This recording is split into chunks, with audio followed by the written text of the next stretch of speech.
Good evening and welcome. You're watching India Today on what's been a red letter day for the Indian Armed Forces. A paradigm shift in India's response. For the first time since 1971, the Indian Army officially crossing the line of control, inflicting heavy casualties on Pakistani assets inside Pakistani territory. I'm Rahul Kamal and this is the India Today War Room. And over the next 2 hours, we will take a close look at this super successful surgical strike and also war game.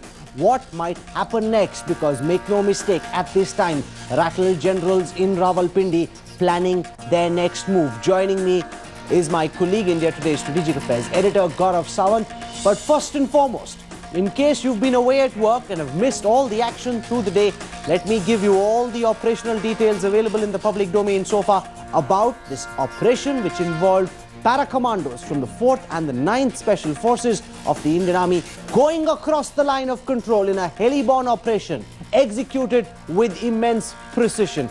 Here is the big inside story.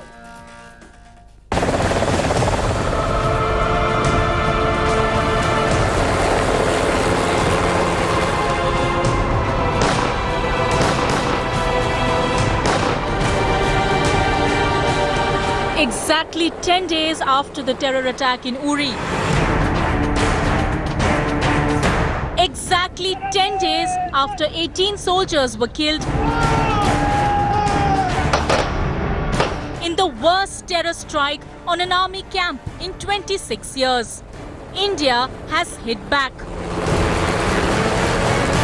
Late last night, even as the country peacefully slept, hardened commandos from the nation's para-forces swept down on 6 terror camps across the LOC, delivering a hard blow to Pakistan. The Indian Army conducted surgical strikes last night at these launch pads. During these counter-terrorist operations, significant casualties have been caused to the terrorists and those who are trying to support them. You heard it correct. India hit back hard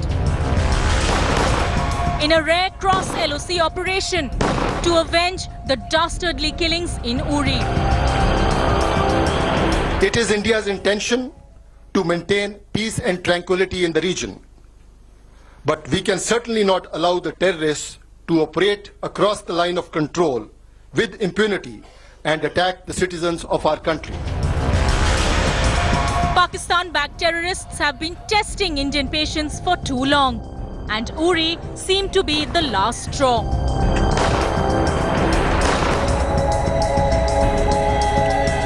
और पाकिस्तान के हुक्मरान सुन ले, हमारे 18 जवानों का बलिदान बेकार नहीं जाएगा. India walked the talk. Our army commandos annihilated terror bases. In Bhimber, Kail, Lipa and Hot Spring in Pakistan-occupied Kashmir. The message, bold and clear: India will not tolerate Pak terror any longer. Bureau Report, India Today. We've got breaking news coming in from Army headquarters at 9 p.m. this evening, and I want to take our viewers through what we are learning.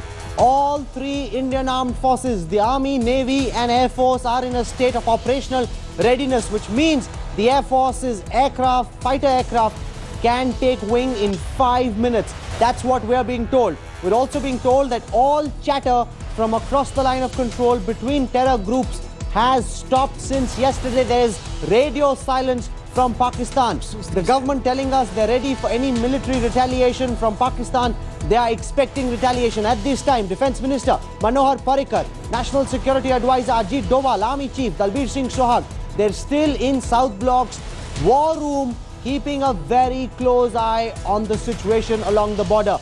DGMI, the Director General Military Intelligence, is telling us that the Army is seeing troop movement from across the LOC, which means Pakistani army troops are being moved to closer to the line of control. Tomorrow morning, Prime Minister Narendra Modi will take stock of the situation. Admiral Sinha is with us. India Today's editorial director, publishing Raj Chingappa, Gaurav Sawant. I want to go to Gaurav on this breaking story first.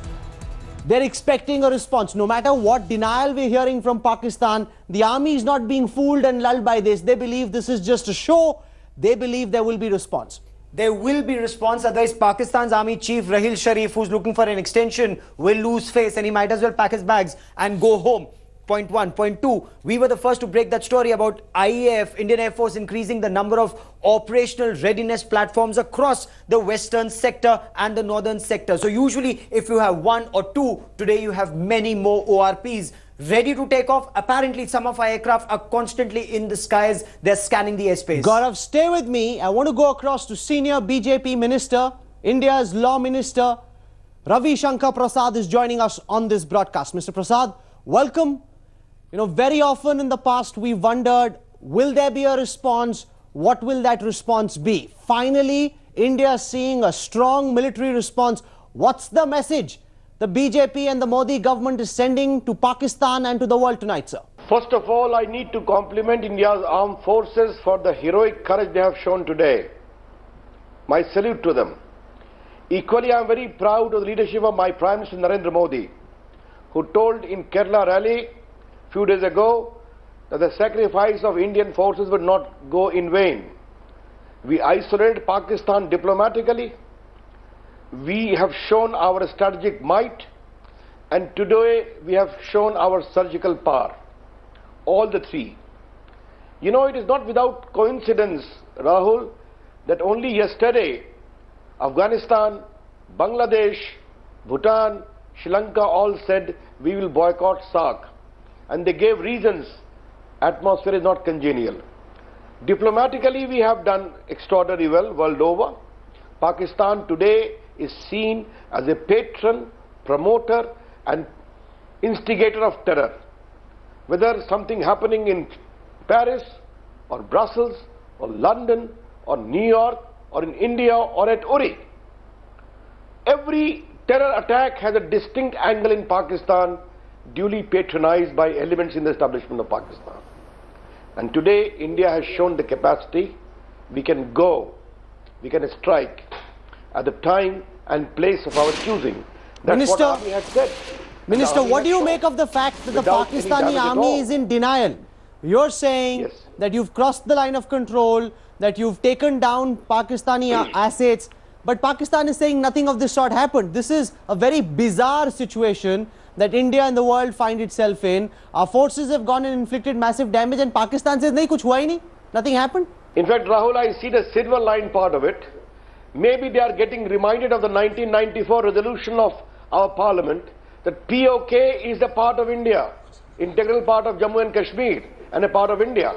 Maybe they are realizing that if we went into an Indian territory under illegal occupation of Pakistan. But on a serious note, if you recall when Pakistan lost Bangladesh, Mr. Yahya Khan was the martial law administrator and president of Pakistan. He was giving repeatedly on radio, there was no TV then, that we are winning, we are winning. And as a very young student then, just in his school, I heard him on radio saying, we have lost, we will compensate for it. Therefore, denial is integral to the polity and establishment of Pakistan.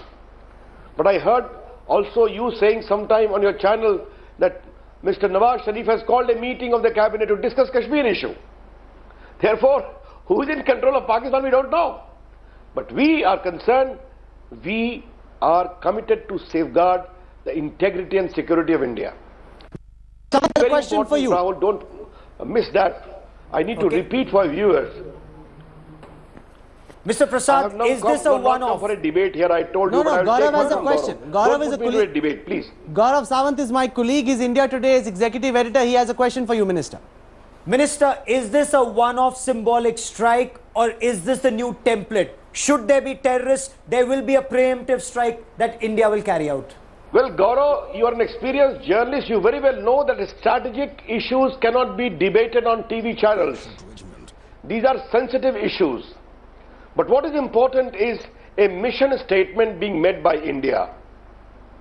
Just to repeat, if you will kill with impunity in a cruel manner, there will be a befitting reply. If you keep on promoting terrorism from across the border to cause mayhem in India, it shall not be tolerated. We have exhausted all the avenues. And let me repeat here, Modi ji asked Nawaz Sharif, invited him to be present in the oath taking in 2014. He went to attend the marriage of his granddaughter at a very short notice. He wished him well when he was being operated upon. Sushma ji went to Islamabad. Rajnath ji went to Islamabad. We did not put any precondition at all. But what happened?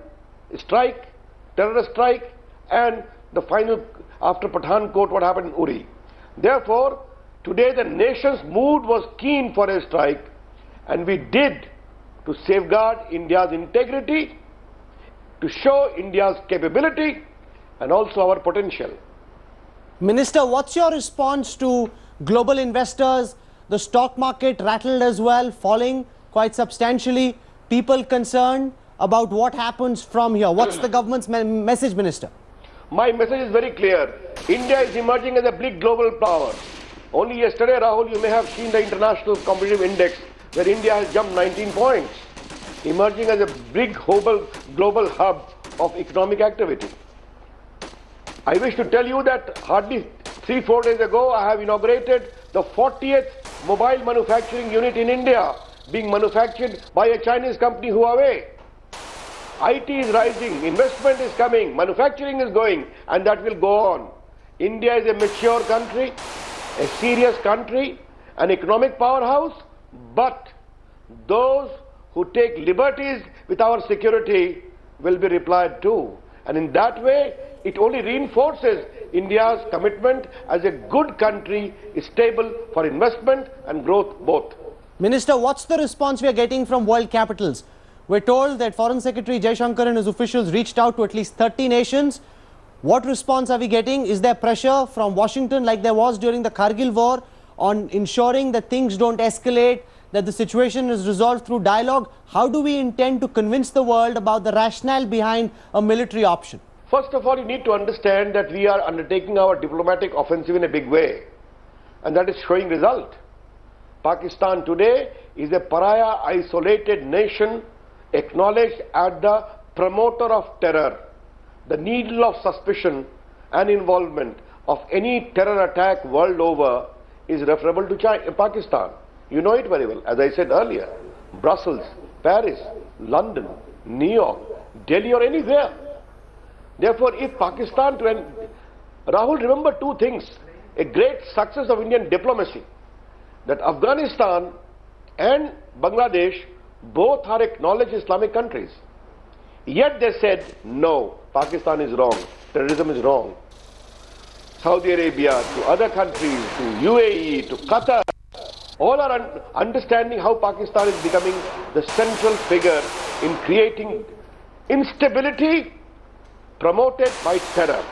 That's it. Finally, But Minister. what is relevant today Sure. is the great military capability of India shown today. They came to Uri at dawn. We set the record straight in late night. That's the only difference. Minister, finally, what's the Indian government's response to Khwaja Asif, the Defence Minister of Pakistan, threatening nuclear retaliation? He said that if you attack us, we will retaliate using our tactical nuclear weapons. How seriously, Minister, does the Modi government take the Pakistani threat of deploying their tactical nuclear weapons? Well, Rahul, I can only quote what you said in one of your own observations on your channel. Using nuclear weapon is not like कि आपको बर्फी खिलाया चाय पिलाए. Come on, it is a serious business. If you have nuclear power, you must have the sobriety to use it or to even talk about it. We are a nuclear power, but a sober power. We understand our responsibility. And therefore, this highly irresponsible, scandalous statement of Defence Minister of Pakistan would be replied to be, I don't take cognizance of you. All the factors have been taken into account when today's strike was ordered. It has come as a big success. And Rahul, on a personal note, all the armed forces are very happy. And I know your father has been in the armed forces too. And I think he'll be happy too. He's been one of the biggest advocates of some kind of military action, and all of us as army children too very strongly believe that it is time that Pakistan be taught a lesson. And I think in that sense, to all patriots, everyone watching this broadcast, they'd all been itching for a response, because Pakistan had been attacking for way too long.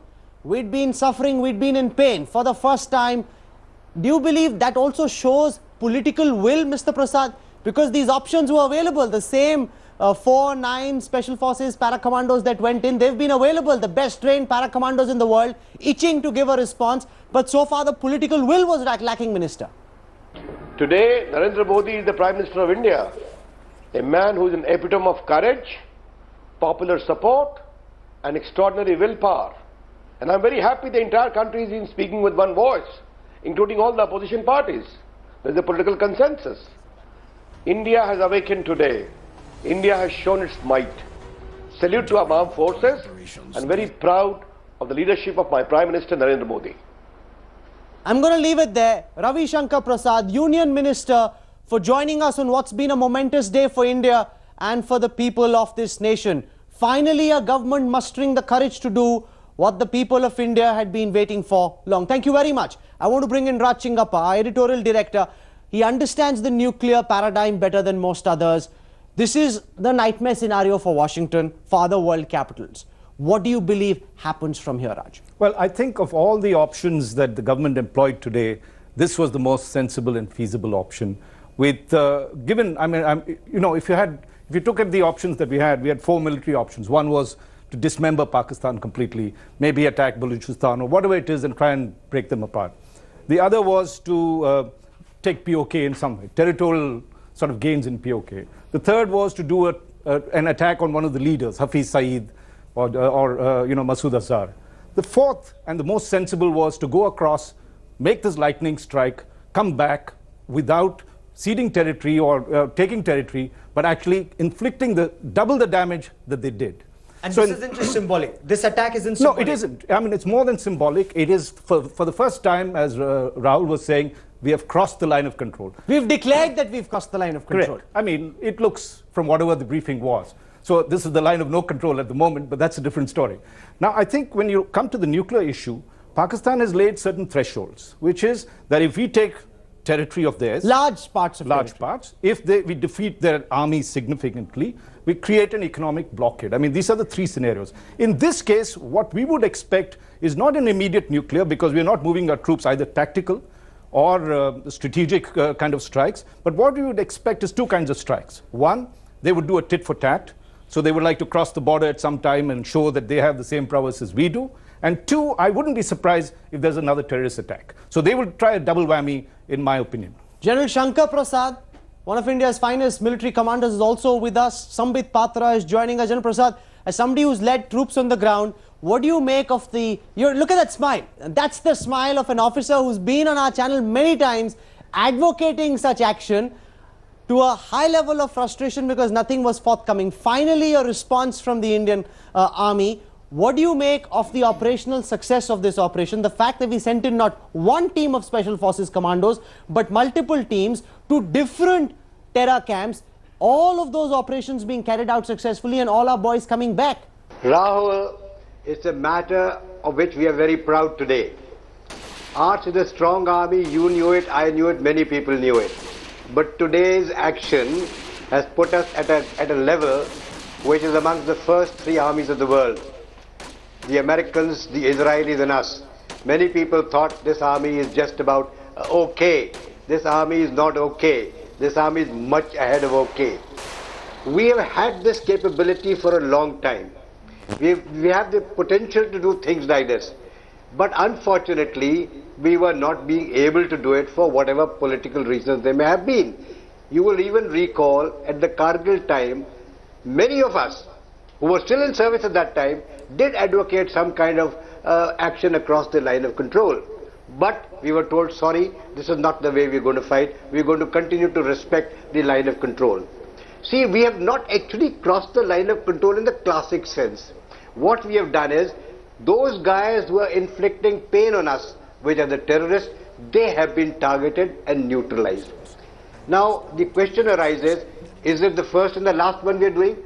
Well, that is for the government to decide. But I personally feel every time we see a terrorist build up, we see a launch pad getting activated with X number of terrorists, we will neutralize them.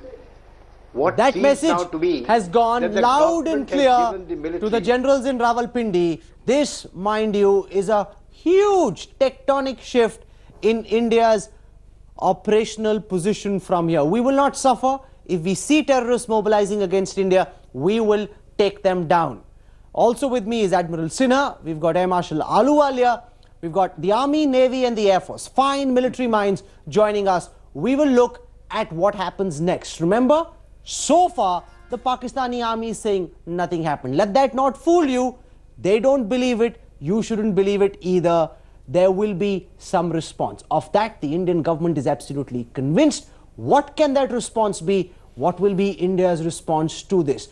The Pakistani army assets across the line of control. Unprecedented action this. I've got a battery of experts joining us from across the political spectrum, also the Army, Navy and Air Force. And we're looking very carefully at what happens next. But remember, this is what Prime Minister Modi said he would do. Take revenge for Uri. This is what's never been said in public in the past, that the Indian Army went across the line of control and struck terror in Pakistan.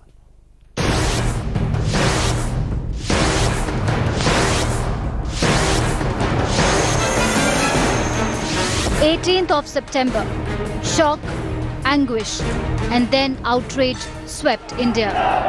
The death of 19 soldiers weighing on every conscience. Pakistan के हुक्मरान सुन ले, हमारे 18 जवानों का बलिदान बेकार नहीं जाएगा. Just one statement by the Prime Minister and then silence. Unprecedented for Indian leaders. But something was cooking, because exactly 10 days after the dastardly act, India retaliated.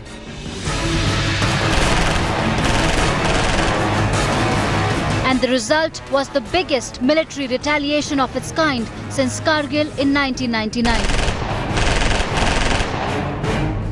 Based on very specific and credible information which we received, the Indian Army conducted surgical strikes last night at these launch pads. Last week, Prime Minister Narendra Modi and the heaviest hitters of Indian state assembled together. On 20th September, the Prime Minister spent 90 minutes at the nerve center of the Indian Army, a war room deep in the bowels of the Defence Ministry just east of Rashtrapati Bhavan. Also present were Defence Minister Manohar Parrikar, Army Chief General Dalbir Singh, Air Chief Marshal Ahluwalia, Naval Chief Admiral Sunil Lamba, DGMO Lieutenant General Ranbir Singh and National Security Advisor Ajit Doval. In this top secret room, the Prime Minister was given extensive briefings on intelligence, shown 3D sand model of the POK and given the lowdown of possible scenarios. Interestingly, 225 Indian soldiers were in major military exercise with their counterparts in Ranikhet till just 2 days ago. And the United States seemed to be in the know of things, with National Security Advisor Susan Rice calling her Indian counterpart Ajit Doval early this morning. Bureau Report, India Today. Air Marshal Padamjit Singh Ahluwalia is with us, Admiral Sinha is with us, Sambit Patra is with us and General Shankar Prasad with us. I want to go across now to Air Marshal Ahluwalia. We are being told that Indian Army's Air Force fighter jets on 5-minute state of operational readiness. Could you just de-link the military jargon and explain to our viewers what that means and what the Indian Air Force's operational readiness at this time is? See, we have different levels of operations readiness. Insofar as this is concerned, what happens is that we have aircraft which are parked on bases where we get, where they're standing by 5 minutes. And this 5 minutes means that they can get airborne within 5 minutes. Now it depends on what we pick up. We have the radars which are doing the surveillance. which are doing the detection, which are doing the identification, and as soon as we identify a track and we declare it hostile, which means it is coming into our territory and we know that it's going to carry out a hostile act, we'll launch these aeroplanes.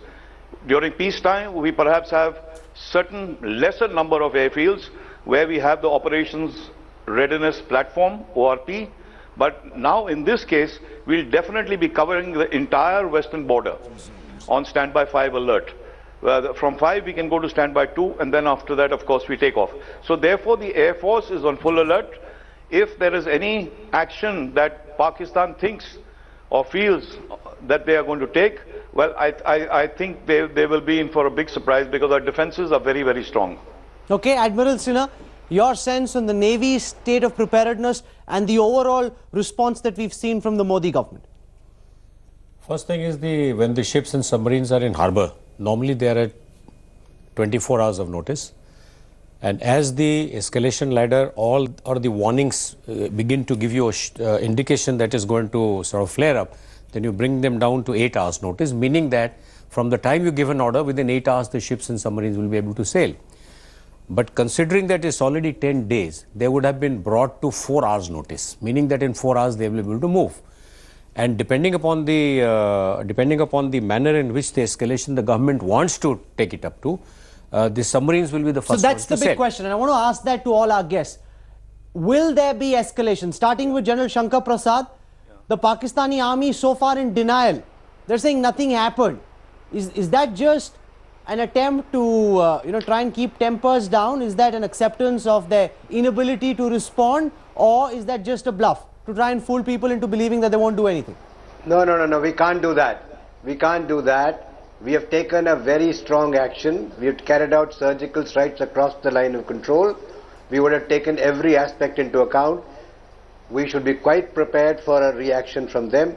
What that reaction would be must have been assessed by the operational officers who are concerned with it, all in the Army, Navy and the Air Force. But I'm quite certain a professional military like ours, Army, Navy and Air Force, will not just relax.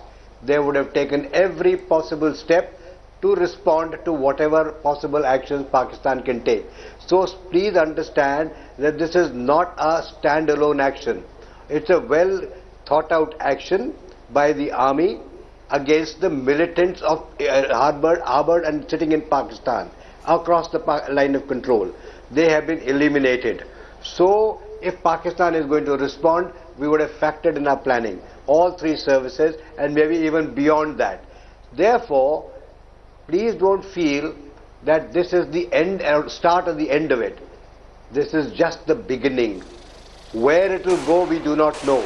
But we have to be prepared for all consequences, which are more than certain the professional military would have done. The professional military would have war-gamed, briefed the NSA, briefed the Prime Minister, briefed the CCS, or possible options on Pakistan side. You're saying very Rahul, significant remember, and that this since is you're just an the army beginning. child, we have,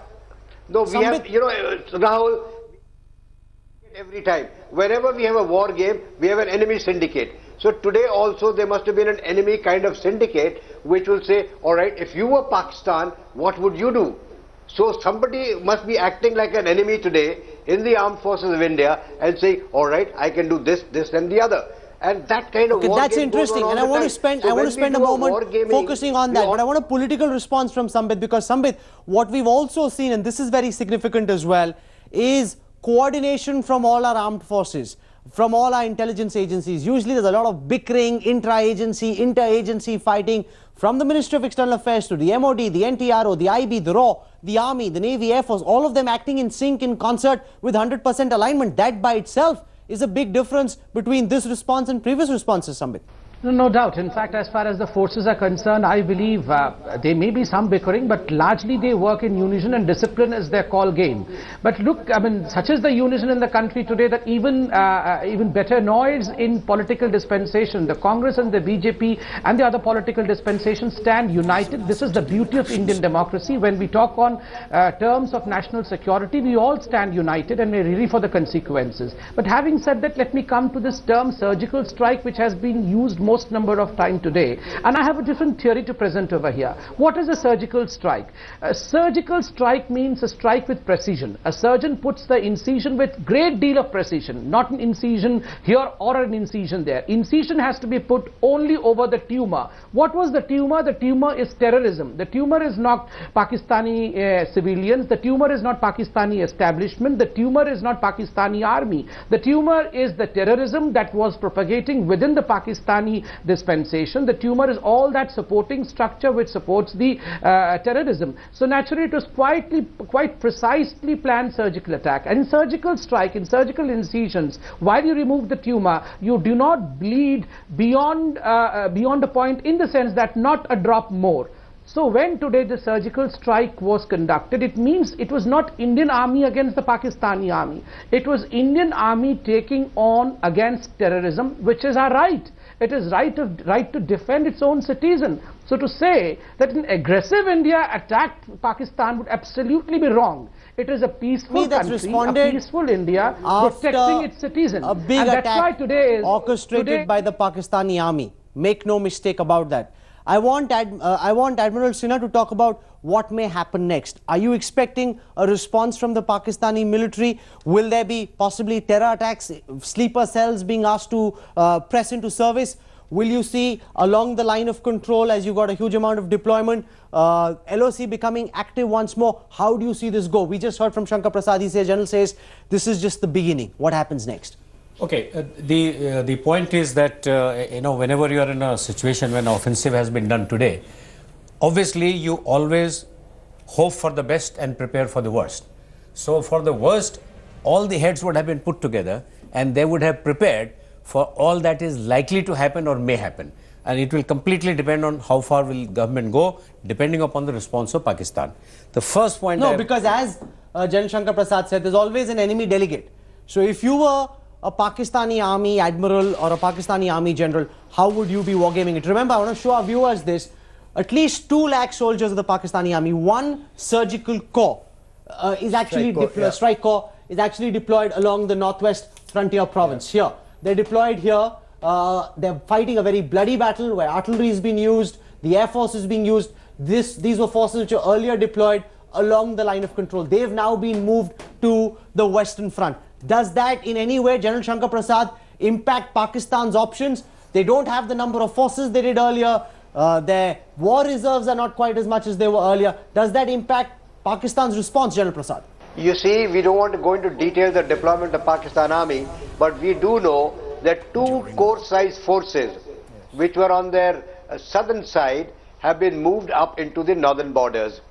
Now, there is a certain amount of imbalance that is created on the original deployment against India. There was a certain amount of deployment against India at a point before they moved the troops towards Afghanistan. So there is some kind of a vacuum in certain parts of the border. Those need not be announced, those need not be talked about. But we all know, the professionals know, where those gaps have occurred now.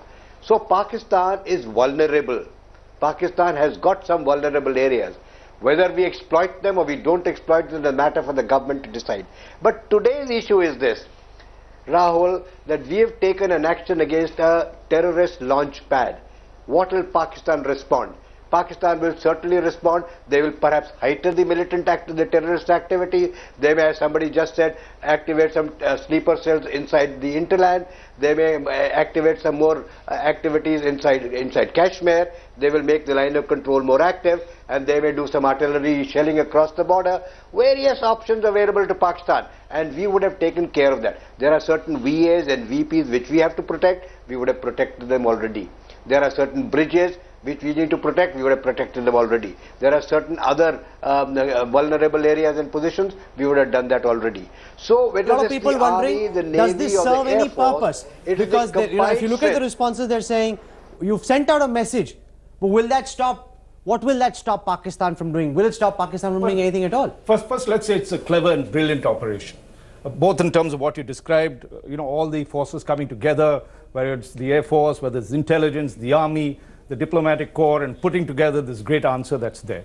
Now, if you look, there are 2 kinds of responses. One is what do we do internationally, because there's going to be some sort of response. Very cleverly, we have almost done what they did to us. If Uri was 5 kilometers, we went supposedly 3 kilometers in, and in that sense, we have kept it to that sort of tit-for-tat kind of response. Second, this is POK. Yes. It's legitimate territory for us to make an attack. We're not crossing the international border and doing that. But as we get along, and I think this is a question that all the armed forces, particularly the brass here, can answer, is I'm very curious. As if they get to major strikes of some kind, and it moves up what we call the escalation ladder. You know, they hit us hard, we go back and hit. Where do they see this progress? Okay, I think that's very important. Let me ask Marshal Ahluwalia that question. The escalation ladder, to explain very simply what the enemy does, whether it keeps moving up, does the ante increase? How would you wargame, Marshal Ahluwalia, the escalation ladder from here? Thank you, Rahul. Give me a minute. The whole issue, firstly, I'd like to clarify, it's not the terrorists per se, but it's the Pakistan deep state, which consists of the army, the ISI, and the jihadis together. That is our threat, and that is what we have to look at in the long term. Number two, as far as Pakistan is concerned, they're always in a state of denial, and that's what they've done again this time. The question is, why did they do it? They did it, firstly, because they do not want to escalate the problem. They are in no condition to take us on in a semi-conventional or a conventional warfare mode. So therefore, they're denying it because they do not want the escalation ladder to go up. When it comes to a reaction, yes, there will be a reaction, there will be a retaliation. And I think my assessment is that the first thing they'll do is they'll start using firepower right across the LOC, continuously for maybe a day or 2 or 3.